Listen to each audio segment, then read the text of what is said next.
National Police Commissioner Fani Masimola has confirmed security has been beefed up for KZN Police Commissioner Nhlanhla Mkhwanazi. Let's unpack the various moving parts to the story and bring in Willem Els. He's with the Institute for Security Studies.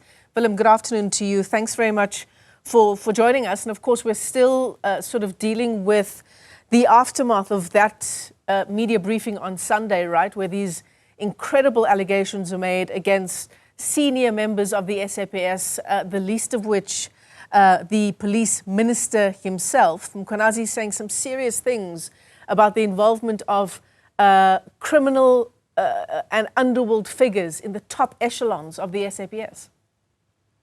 Good afternoon to you, Michelle. Yes, you know, this like you also mentioned to it as a bombshell. It is really unprecedented that happened on Sunday, but also it was not unexpected.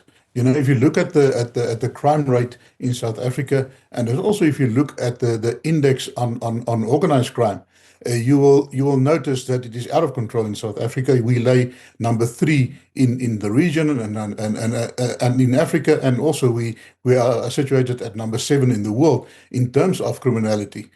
So that just means to you one thing, you know, that whenever you look at these organized crime syndicates, they have to be, in order for them to be successful, they have to compromise state actors, and those state actors on a political level and a senior police level will then facilitate their actually successes in what's happening. And we see that in South Africa, they virtually walk around with impunity.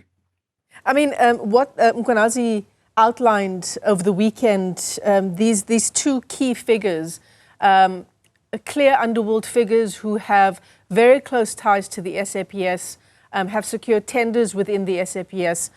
One of them is in a maximum security prison at the moment. He's just had a cell phone confiscated from him. That's Vusamuzi Cat Nhlanhla.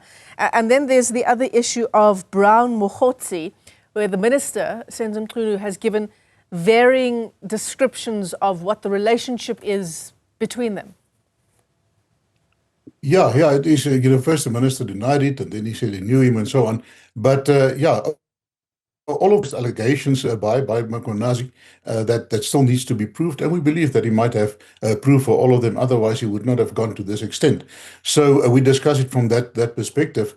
But if you look at Cat Nhlanhla, if you look at his history and see where he's been linked to various murders, but also to the Babita Deokaran in Tembisa. So you know, those are all of the crimes that remained unsolved, or that were stalled, the investigations dragging, etc. So that just provide more credibility to the allegations of General Mkhwanazi. Yeah, and this is exactly what the Speaker of Parliament has, Speaker of the National Assembly, pardon me, has also said. There was a request by 2 political parties for a debate on this issue and all of its various legs.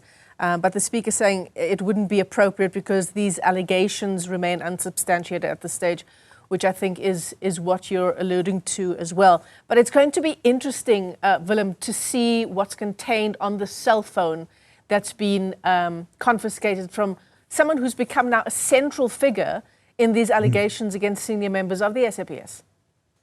Yeah, you know, with recent investigations and all your successes with criminal investigations, the cell phone and technology plays a major role. So on a cell phone like that, you will be able to recover a wealth of information that might incriminate him even further, or might link him to maybe more actors that we don't know about.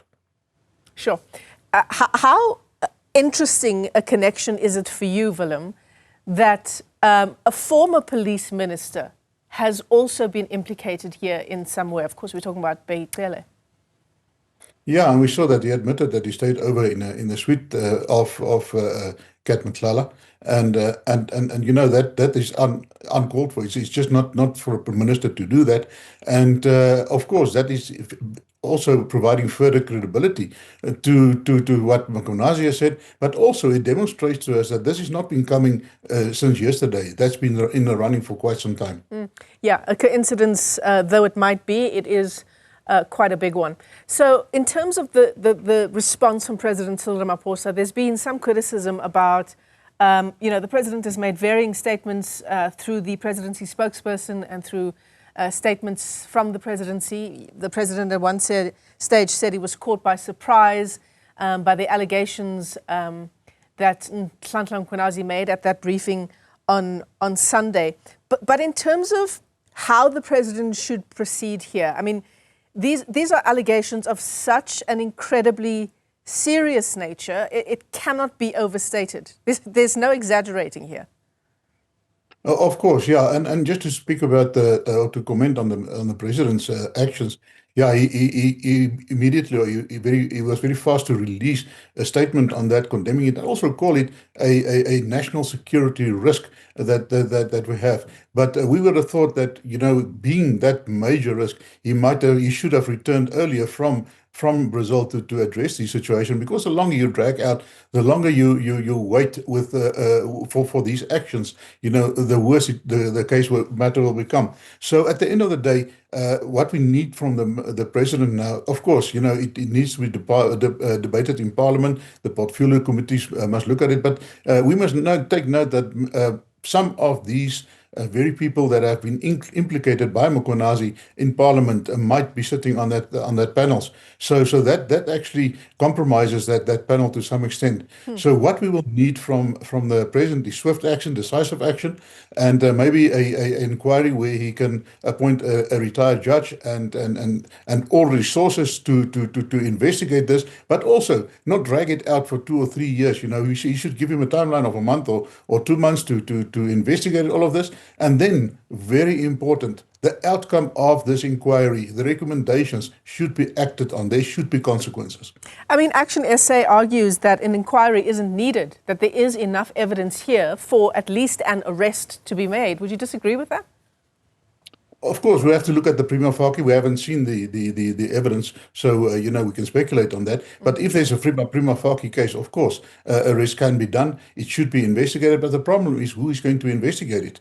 The problem with your police officers that are being implicated as well, you will have to do a vetting on those people that are going to investigate to ensure that they are above board and that they are not compromised by all of these. Sure. It just becomes murkier and murkier, doesn't it?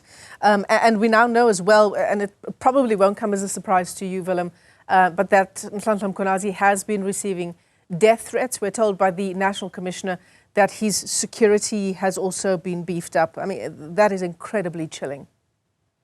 It is indeed, and of course, I think it was a calculated risk by Mkhwanazi to do what he did. We believe that he explored all the regular prescribed avenues in order to solve this challenge, and then he put his career, but also his life on the line by coming out on Sunday and doing what he did. So, but we also see that, you know, he's a seasoned police officer.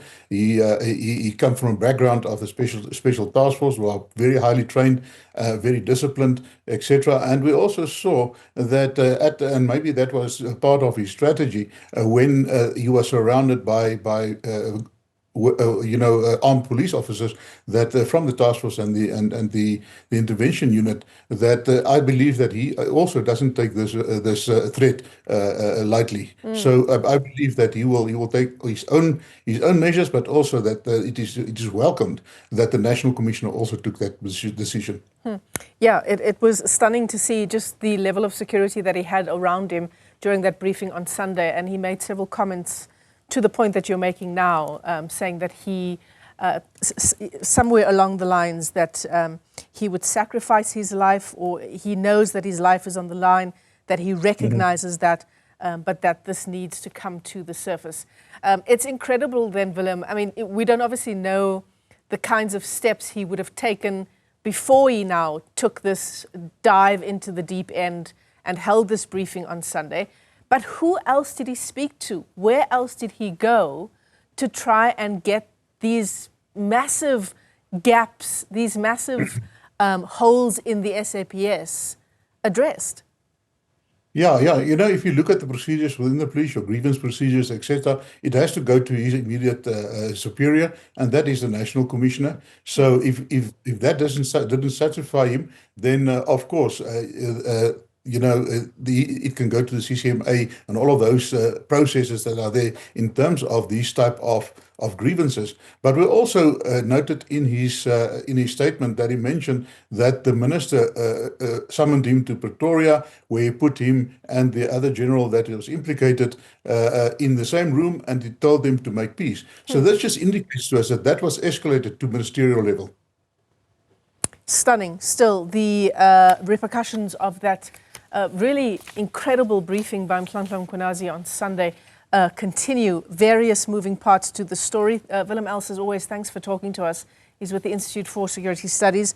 The latest coming from the Speaker of the National Assembly's office, now assigning 3 committees to assess these allegations by Mkhwanazi, but she said in relation to a debate requested by 2